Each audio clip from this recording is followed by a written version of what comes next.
Gus. Hai. Salat Idul Fitri gimana Gus? Sudah Idul Fitri jalan untuk daerah yang hijau dan kuning berdasarkan PPKM Mikro H-2. Nanti akan kita update mana daerah yang dibolehkan dan tidak. Untuk saat ini real time semuanya masih boleh, karena tidak ada daerah berdasarkan PPKM Mikro yang kemudian orange tidak ada. Nah, kalau nggak salah 8.400-an sekian RT itu berwarna hijau, 46 saja yang berwarna kuning. Nah ini sehingga implikasinya dibolehkan untuk melakukan sholat Idul Fitri. Syarat ketentuannya sangat ketat dan berlaku. Nah Gus, kan di data di Jawa Timur daerah Sidoarjo masih oranye Gus. Nah itu bedanya. Itu kemarin disepakati. Menurut secara kabupaten kita orange, tapi secara PPKM Mikro per desa. PPKM Mikro itu basicnya desa, bukan kabupaten, sorry ya. Jadi ini pentingnya, sehingga kemarin diputuskan malam itu dibolehkan, tapi syaratnya ketat sekali, termasuk masalah kapasitas. Kalau takbiran full di jalan tidak boleh.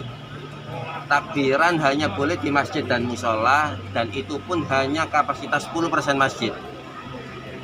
Kalau Idul Fitri dibolehkan di daerah hijau dan kuning, kapasitasnya hanya 50%.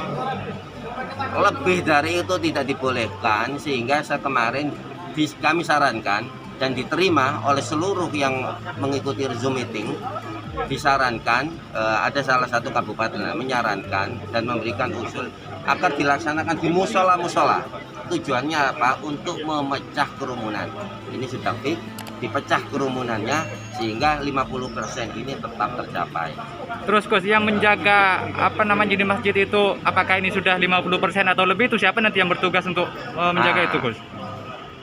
Kita akan perketat dari seluruh kepolisian, terus TNI, Pak Kodim, Pak Dandim kemarin sudah oke.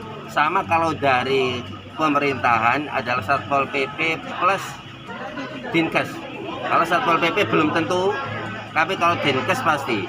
Kita menggerakkan semua puskesmas untuk sedikit banyak sekuat-kuatnya untuk mengecek dan selalu memperhatikan protokol-protokol kesehatan di masyarakat. Termasuk juga menghidupkan, karena setiap desa ada satgasnya. Ingat ya, kita ini karena basicnya PPKM Mikro, maka tergantung pada satgas desa. Berarti kebijakan ini tidak melanggar terhadap aturan Menteri Larangan Idul Fitri itu? Tidak ada, dibaca dulu dong. Orange-nya itu orang kabupaten apa orang desa apa orang apa, tapi dilihat regulasi yang atas. Karena dia mengacu pada PPKM Mikro, maka implikasinya juga tidak bisa dilepaskan pada segmen terakhir atau penanggung jawab PPKM Mikro itu sendiri. Dalam tanda kutip adalah satgas di desa. Kalau desanya hijau ya jalan, kalau desanya kuning ya jalan, kalau desanya oranye. Himbauannya seperti apa Gus? Bahwa Idul Fitri seakan-akan menjadi klaster baru. Ini yang harus diusahakan dan dijaga oleh semua umat Islam. Ya. Jangan sampai pelajaran dari India ini tidak menjadi hikmah bagi kita semua. Apa pelajarannya?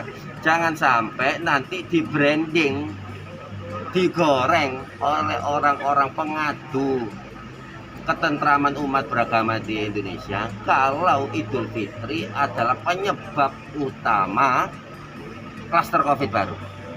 Apa implikasinya? Biar tidak seperti itu, maka semua jamaah wajib untuk menjaga protokol kesehatan. Intinya cuma itu. Menjaga protokol kesehatan satu-satunya kunci, termasuk tidak bersalaman, termasuk mulai wudhu dari rumah dan sebagainya. Nah, ini harus dipegang, dijalankan semua teman-teman. Terus untuk desa yang tetap melaksanakan takbir keliling Gus? Apa? Untuk desa yang tetap melaksanakan takbir keliling, sanksinya Gus? Ini saya kira Satgas sama APH, Pak Kapolsek dan lain-lain. Nanti kita di malam tahun takbiran kita akan bersama Forkopimda untuk bagi tugas mengecek kesiapan protokol, mengecek kemudian kedisiplinan masyarakat, termasuk juga masalah takbiran. Saya kira kalau takbiran ini fix di